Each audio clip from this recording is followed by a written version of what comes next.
Va a seguir moderando esta mañana Jorge Toranzo, director del INTA local. Ahora a los 15 minutos de Héctor Subeldía, la comercialización en el valor agregado. Seguimos hablando de fruticultura de pepita. Bueno, buenos días. Mi nombre es Héctor Subeldía, de la Secretaría de Fruticultura, y vamos a tratar de hacer una mirada breve en el tiempo que tenemos, un poquito de la cadena frutícola, pero mirándola un poquito más del lado de la comercialización. Si bien ya se han dado algunos datos, simplemente para recordar algunas cuestiones, es la principal actividad económica de la región, ¿no es cierto? Tiene una importante infraestructura que ya la mencionaron, ¿no es cierto? Es decir, el riego, las plantas, los empaques, que es muy importante para poder desarrollar la actividad. Hay una facturación cercana a $1.000 millones, ¿no es cierto? Tiene un alto valor agregado incorporado y está orientado al negocio de fresco, ¿no es cierto?, con un fuerte perfil exportador.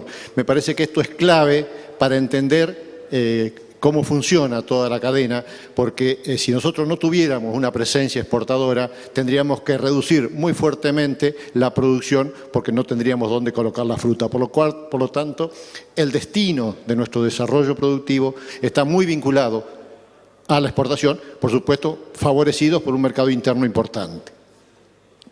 Fíjense que en manzana un 55% va fresco, 45% más o menos a proceso, pero del 55% a fresco, 22% exportación y 33% a mercado interno. En pera la posición de exportadora es mucho más fuerte, un 75% va fresco, 60% exportación y 15% a mercado interno.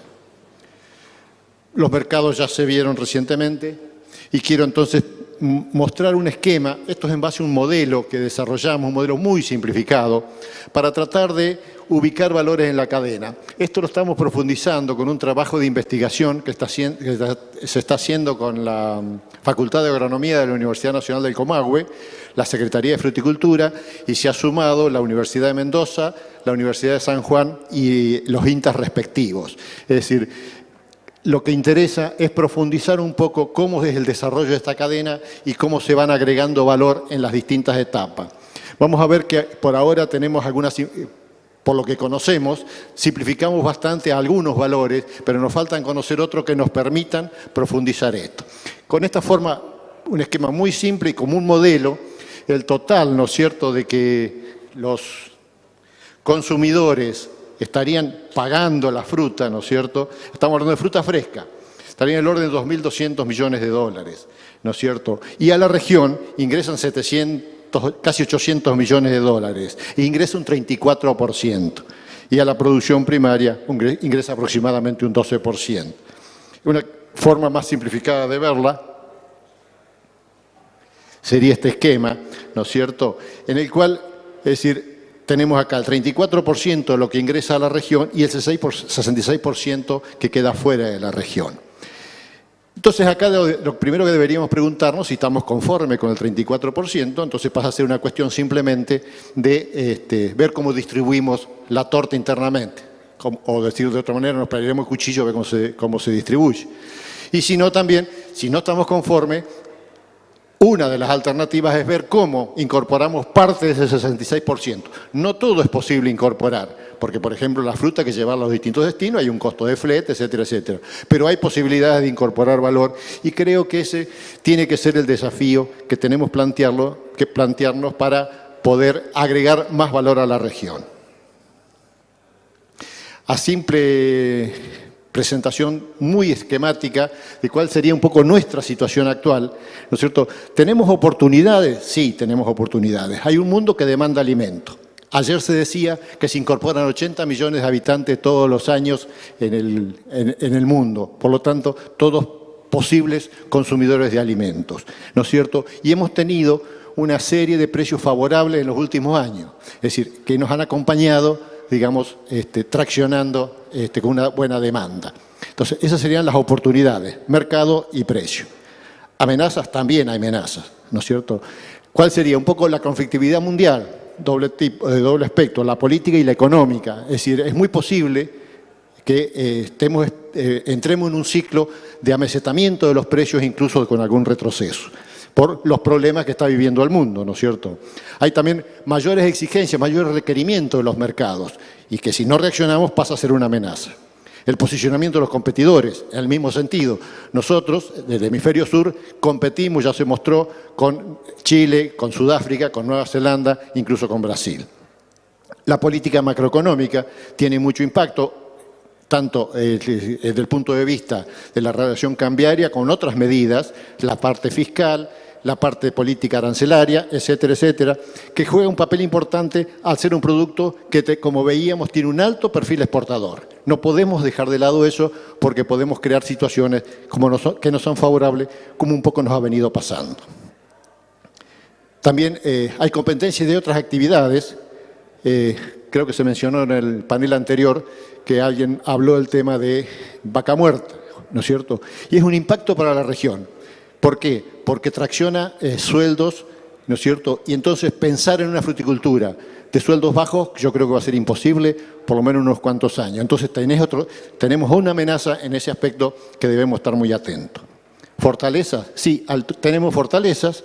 Hay una infraestructura, como decíamos, hay un capital importante productivo y social, ¿no es cierto? Social entendiéndolo con las diversas actividades educativas, institucionales, etcétera, etcétera.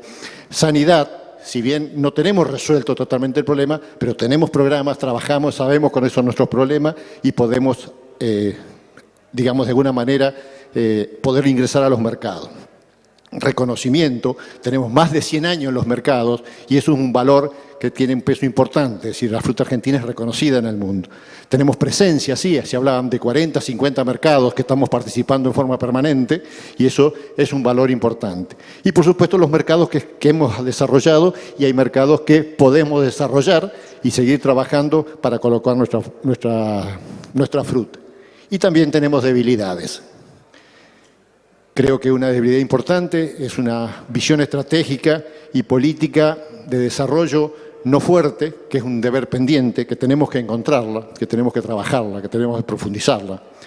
Pérdida de competitividad, la hemos visto en los últimos años, es decir, por presencia de los competidores, por situaciones de las monedas, por nuestra posición, estamos perdiendo competitividad en varios mercados. Se nota, cuando uno analiza, por ejemplo, el mercado de la Comunidad Europea, de los 27 países, si bien la caída para todo el hemisferio sur de los productos importados, tanto pera como manzana, es muy importante, cuando uno mira los porcentajes de participación, gran parte de esa caída la estamos absorbiendo nosotros frente a otros competidores. Tenemos altos costos internos en dólares, que eso ha sido uno de los problemas que nos está generando algunos problemas de competitividad y además de retorno a la región. Falta de inversión y poca actualización en la oferta. Visto esta situación, y también algo que ya se ha dicho, que lo mencionó Toranzo con cuáles serían los factores de la competitividad, yo trato de agruparlos muy brevemente, pues ya se mencionaron, en factores a tener en cuenta, que son los empresarios, son los propios de cada empresa o de cada empresa, de tanto productiva como de empaque como de comercialización, ¿no es cierto?, que es la producción, la gestión, la innovación, los recursos humanos. Ahí hay que trabajar, no está todo resuelto, hay que trabajar en la eficiencia y la eficacia de cada uno de las partes de la empresa. Estructurales, que son propios de la región, propios del sector, ¿no es cierto? Obtener mercados, cómo está configurado el sector, si somos capaces de mejorar los funcionamientos, los incentivos que tiene el sector para movilizarse y el relacionamiento, que creo que también es uno de los puntos débiles. Cuando uno mira, es decir, algunos datos periodísticos de 30, 40 años para atrás, las quejas que se producían parece que son las mismas que ahora. Entonces, evidentemente, que hay un problema de relacionamiento, tanto interno como externo. Y, por supuesto, los sistémicos, que hoy día son fundamentales en cualquier análisis de competitividad, ¿no es cierto? El contexto macro e institucional, la macroeconomía, la política, la infraestructura, los aspectos sociales, el contexto internacional. Con un rublo a 40 rublos, el valor del rublo, 40 rublos del dólar, se nos pone muy difícil el mercado de Rusia, como un ejemplo. Para ello es importante conocer hacia dónde va el negocio. Es decir, si pensamos que queremos mirar un poquito el 66% ese que no ingresa a la región, para poder tomar alguna decisión es importante saber qué es lo que está pasando. Entonces, en una forma muy breve, vamos a tratar de dar algunos pantallazos, tendencias predominantes. En los últimos años, los últimos 20, 30 años, ¿no es cierto?, hay 4 tendencias que han un poco condicionado o definido el negocio. La importancia del consumidor. Día a día crece la importancia del consumidor. Él es el que empieza a decidir, o mejor, el que decide, ¿no es cierto?, lo que consume. Cambia los gustos, cambia las culturas, cambia el marketing. Hoy el marketing potencia al consumidor, ¿no es cierto?, y en eso tenemos que tener mucho en cuenta. Cambios en la comercialización. La presencia, el avance importante de las grandes cadenas de supermercado ha generado, ¿no es cierto?, cambios importantísimos, porque han entrado jugadores de mucho peso que tienen una fuerte concentración de la forma de compra, poder en la negociación, y han establecido exigencias que cada vez son más importantes porque vinculan. No nos olvidemos que si hablamos del consumidor, el que está más cerca del consumidor es el que vende. Y entonces ese tiene lo que conoce al consumidor y va generando las exigencias hacia atrás de la cadena. El impacto de la globalización, evidentemente, aparecen nuevos jugadores, nuevas reglas, si bien más negocios, también hay más competidores. Entonces hay cambios permanentes y, es decir, incluso impacto de distintas regiones. Hace o unos cuantos años atrás ni pensábamos en China o India o lo veíamos como algo que lentamente se podían incorporar. Hoy lo tenemos como una realidad que crece y que tenemos que prepararnos para ver cómo entramos en esos mercados. Y la otra tendencia importante es el impacto de la tecnología. Cada día, es decir, son más importantes los impactos que la tecnología tiene. Por ejemplo, para podernos ubicar, hace unos años nuestra pera Williams en Europa entraba prácticamente casi sin competencia. Con las mejoras en post cosecha de la Batefetel o la Conference, etcétera, se han logrado mantener producciones propias de Europa que llegan cuando está nuestra fruta llegando. Entonces nos han generado un problema de mercado o por lo menos una disputa, ¿no es cierto?, de mercado para nuestras peras. Además de estas tendencias, podemos ver algunas cuestiones un poquito más específicas o más particulares que tienen que ver, ¿no es cierto?, o están insertadas dentro de esta tendencia o agregan situaciones cuando queremos pensar en agregado de valor. Para tener algunas cuestiones en cuenta. Lugares de compra. Es decir, hoy día el ritmo de vida urbano está definiendo las formas de compra, ¿no es cierto? Hay mayor conciencia de los consumidores. Entonces pensemos, si vemos estas dos opciones de dónde comprar, cada uno de ustedes, ¿dónde compraría? Entonces las cosas van cambiando, no siguen todas iguales. Es decir, apuntamos a compras rápidas e inteligentes. ¿Por qué? Porque nuestro ritmo de vida nos lleva a disponer menos tiempo, ¿no es cierto? Entonces hay que agregarle atributos al producto, hay que agregarle darle mayor valor al cliente. Entonces empieza a jugar en la innovación, el diseño, la calidad. La primera foto es una manzana que es de Estados Unidos, es decir, que es una manzana que está en una bolsita con una servilleta y un cuchillo para que cada uno pueda llevarse en forma individual, ¿no es cierto?, la manzana, consumirla, pelarla y una servilleta para limpiarse las manos una vez consumida. Otro ejemplo de la forma de la pasión por el packing, por el empaque, ¿no es cierto?, que hoy productos que toman tremendo valor. Simplemente miremos a mercado interno para tomar un ejemplo. No es lo mismo comprar una fruta a granel que una fruta en una bandejita. Los precios son totalmente distintos y podemos hablar incluso que duplican uno al otro. Otro tema que está totalmente incorporado y que no podemos dejar de mirar es los alimentos saludables. Todos queremos ser más jóvenes, todos queremos ser más lindos, todos queremos vivir más años. Yo les digo que, es decir, cuando los que tenemos más años mirábamos las películas ya de los cowboys y todo eso, es decir, había dos cuestiones que siempre aparecían, ¿no es cierto? El que vendía para hacer crecer el pelo y el otro que peleaba por el elixir de la vida. Yo creo que todavía no lo han descubierto, por lo menos para mí.